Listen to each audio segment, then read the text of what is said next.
So we were talking earlier about the fact that you work in LA, you worked in the States, you have a home in Sweden, and you've also in London or in Britain. But I think you were saying that you've actually made yourself, you were made to be at home in London when you were in Britain. Yes, I came here in 1964 in January, and I really have lived on and off in London ever since. Not continuously, but you know, with 2 or 3 or 4 years break. And you know, then I came back and I started working in the theatre, and you know, I separated from my husband and started a sort of new career. And you know, it's quite amazing to start a new career on stage when you're 50 years old. And so I'm very grateful for all my fans who came to see me in shows. And I know I wasn't brilliant, but you were there. Thank you so much. Well, one of the things you did, which amuses me, is you got involved in pantomime.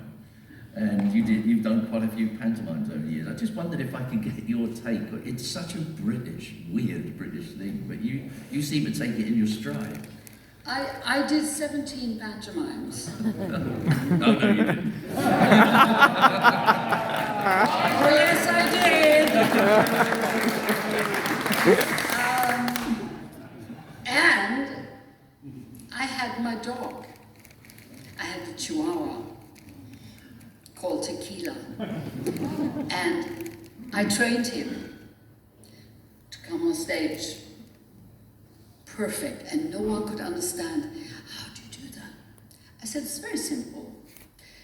On stage right, he has chicken.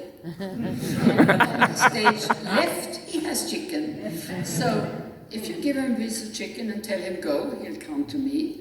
And I talk to him and they put, you know, those kind of voices. And then I say, oh, Sebastian, run after her. And he knew there was chicken, so he just ran. I love doing pantomime, but it's, you know, it's really kind of hard when you get older to do 3 shows a day. It's very taxing. So I think my pantomime days are over. But it was a brilliant, brilliant time in my life. I think that chicken trick could probably work with a lot of actors. I know it would. Well, maybe a bottle of wine in either corner would work better. Now, I'm conscious that we've kept you away from your dog for a long time. I mean, it's fantastic you've come here. And I know you have to get back to him, so we are going to wrap this up. It's a her now. Oh, it's a her, sorry. He died. Oh. Oh. He passed. Oh dear. And what's the new one's name? Bowie. But she's a girly. So she's a little bit fluid. Like Bowie. That's great. So Britt has very kindly offered, there's still a few people that didn't get autographs from her, and because we're going to run into the film now, she's going to be finishing off the last of the autographs in the coffee bar, which is just over there, which they've kindly agreed to keep open just for a few minutes after this. So for those people that missed it, don't worry, Britt will be over there and you will get your chance to get the autograph. In the meantime, I'd just like to ask you, is there one endearing or enduring memory you've got from the Wicker Man, or does it all fade into just one moment? I'd say that the last scene, which... Is there anyone here that hasn't seen? I was going to say, oh, right, okay. Oh my Lord! How old are you? Getting on for the age you would be in 40 years' time. Oh, you'll be okay. You'll be okay. All right, then we won't talk about that. But let's say when we all gathered, and you who have seen it, you understand what I'm talking about. When we gathered at the end, and the Wicker Man. Could you look away, please?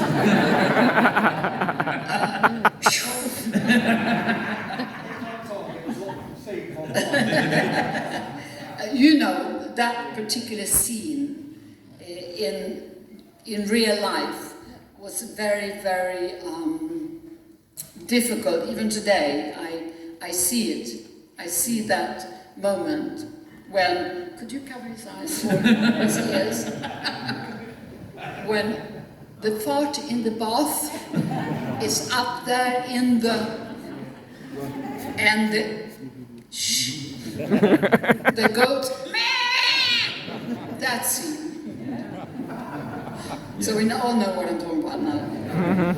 It is a very potent scene. And on that note, on an interview that was actually, I'm so glad I was able to do this with you.